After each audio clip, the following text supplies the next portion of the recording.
Hello and welcome to Module 3 of the Timeless Traffic course. In this module, we'll talk about how to measure your results and how to scale to even big numbers. So, let's start with measuring. Success is always measured by dollars. Either it's your profit, it's your CPL, or your CPC. And that's why I told you to try to sell what's selling, because it will be easier for you to measure your profit and to know whether it was the shootouts that had a mistake or the influencer, or whether it was it even the product. So when you've chosen the thing that sells, you know that it's not the product. But anyway, you can measure it other ways.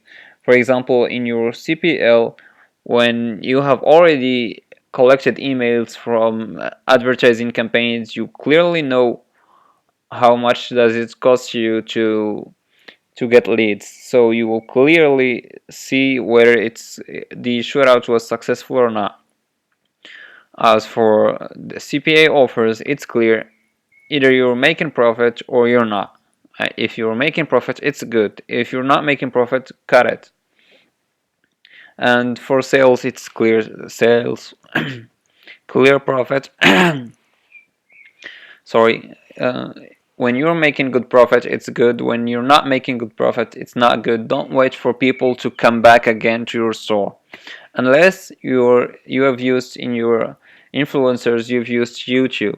When you're using YouTube, you should wait for the video to reach the average video views that usually the videos of that influencer reaches, and then you can say if it's good or not.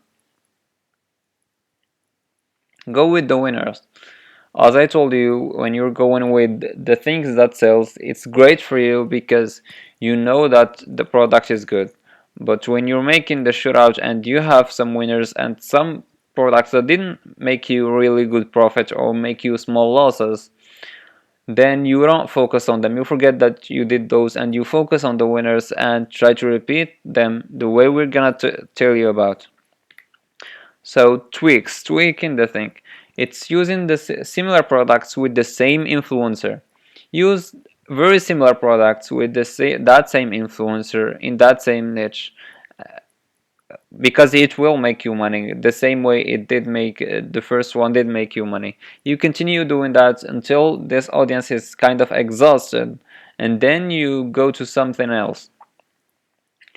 Use the same product with similar influencers. You look for those influencers who really look like that kind of influencer that you've worked with at first, and you use that same product. Don't think that people will follow both those influencers and thus they will see the same product in both those videos, and if they wanted to buy, they would have bought from the first shootout that you've made. No, it doesn't work like that. Maybe people can even see the product in your first influencer, and when they see it in the second influencer, they'll buy.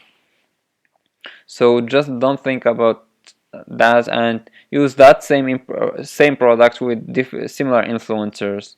And I want you to book in bulk, which means that influencer that you've worked with and who made you money, you go and talk to him. But first, he should have made you good money. You go and talk to him and you tell him that you want to book a lot of shootouts at once. You want to pay him and he's gonna make many shootouts for you, like 3 or 10 or whatever you want. It depends on your budget and the profit you've made. If it's great profit and you have big budget, then just book whatever you want. If it's small profit, don't book again. Maybe it's not gonna work. Don't book in bulk. Maybe it's not gonna work for the next two routes. You can book another one and try another product, so you can see if it's because of the product. But if you have made good profit, which is very probable with all what we've said, you should probably make good sales and you should go buy in bulk.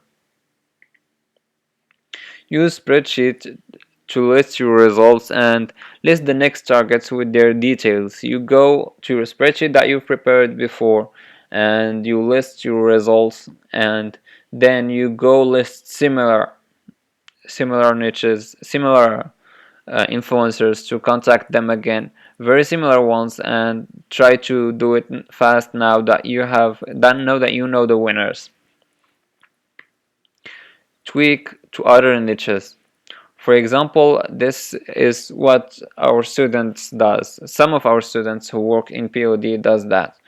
They go to a winning design, like for example this volleyball t-shirt with heartbeats. So people bought it from volleyball.